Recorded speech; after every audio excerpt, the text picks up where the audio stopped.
perspective de cette année, de notre traversée, comme je l'ai exprimé dans les vœux, que nous puissions vivre la traversée 2025 dans de bonnes conditions et ne pas oublier que Dieu nous destine à être des instruments de sa justice. Alors c'est une première partie que je vais vous donner, je ne vais pas tout donner aujourd'hui, ce serait trop long, je préfère donner suffisamment pour que chacun puisse absorber, méditer, mais il y aura une suite sur ce partage. Je vous invite à venir avec moi dans le livre de la Genèse, au chapitre 28, à partir du verset 10.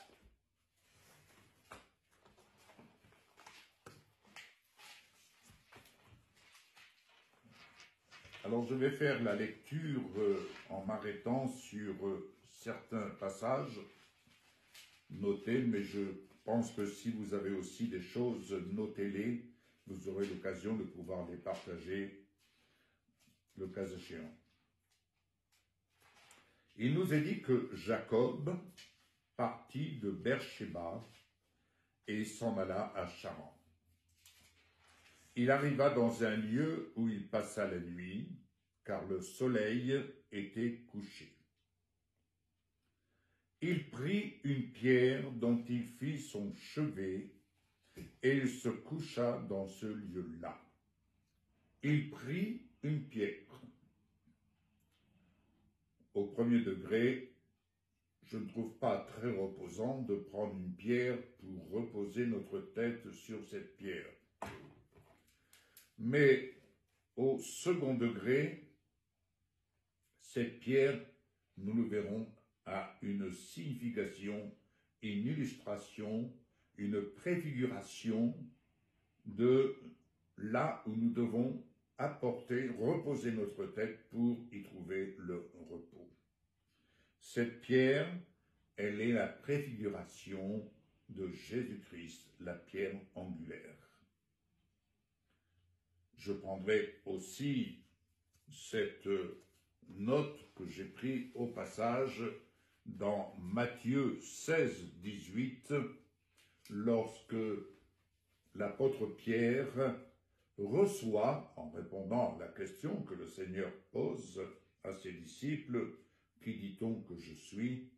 Pierre dira, « Tu es le Christ. » Et Jésus de lui dire, « Ce ne sont pas la chair et le sang qui t'ont révélé cela, mais c'est mon Père qui est dans les cieux. » Notez, bien-aimés, que nous pouvons avoir la lecture de l'ensemble du contenu de la parole de Dieu, avoir la lecture de la lettre, mais cependant, Jésus insiste sur le fait en disant à Pierre, ce n'est pas la chair et le sang, c'est-à-dire ce n'est pas l'interprétation que vous pouvez exprimer en fonction de la connaissance que vous avez, mais c'est mon Père qui est dans les cieux qui vous révèle cela. Autrement dit, c'est mon Père dans les cieux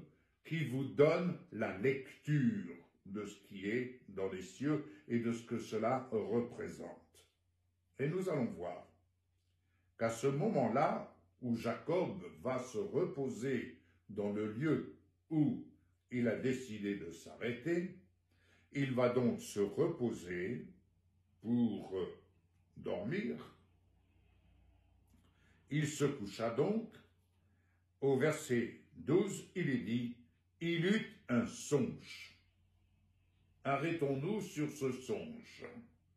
« Et voici une échelle était appuyée sur la terre et son sommet touchait au ciel. Et voici les anges de Dieu montaient et descendaient par cette échelle, et voici l'Éternel se tenait au-dessus d'elle, et il dit, « Je suis l'Éternel, le Dieu d'Abraham, ton père, et le Dieu d'Isaac. La terre sur laquelle tu es couché, je la donnerai à toi et à ta postérité. Ta postérité sera comme la poussière de la terre. Tu t'étendras à l'Occident et à l'Orient, au septentrion et au Midi.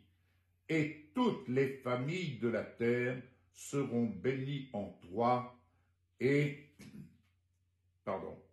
seront bénies en toi et en ta postérité. Voici, je suis avec toi. Je te garderai partout où tu iras, et je te ramènerai dans ce pays, car je ne t'abandonnerai point, que je n'ai exécuté ce que je te dis. Alléluia. Jacob va donc se reposer sur cette pierre, autrement dit, quand Jésus nous invite à nous reposer sur lui, et c'est en lui seul que nous trouvons le repos, Jacob va se reposer au niveau de ses pensées. Son esprit est au repos. Et ce repos qui favorise la réception d'un songe. Pourquoi avons-nous besoin de nous reposer dans le Seigneur? De manière à favoriser la réception de ce que le Seigneur décide de nous dire dans son temps que lui a décidé. Il y a des choses que le Seigneur va vous dire aujourd'hui et à d'autres il le dira plus tard. Mais n'en demeure pas moins, on ne peut être en capacité de recevoir, d'avoir une bonne réception que lorsque notre esprit se trouve au repos.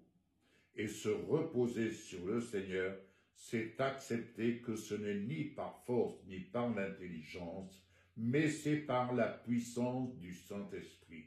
C'est accepter que l'adversaire, lui, désire troubler notre repos, il désire troubler notre sommeil, il désire nous faire avancer et nous entasser, si je puis dire, nous enfoncer dans des préoccupations que nous prenons pour des combats spirituels, mais en définitive, ces combats ne sont pas les combats dans lesquels Dieu nous conduit, et Dieu n'est pas avec nous dans ces combats. Il y a les combats de la foi, mais pour vivre le combat de la foi, il faut que nous acceptions de reconnaître que la foi, elle vient de ce que nous entendons de Dieu. Ce que nous entendons de Dieu. Alors, cette foi qui nous vient, aussi petite qu'un grain de sénévé, est suffisante pour faire bouger ce qui doit bouger au nom de Jésus.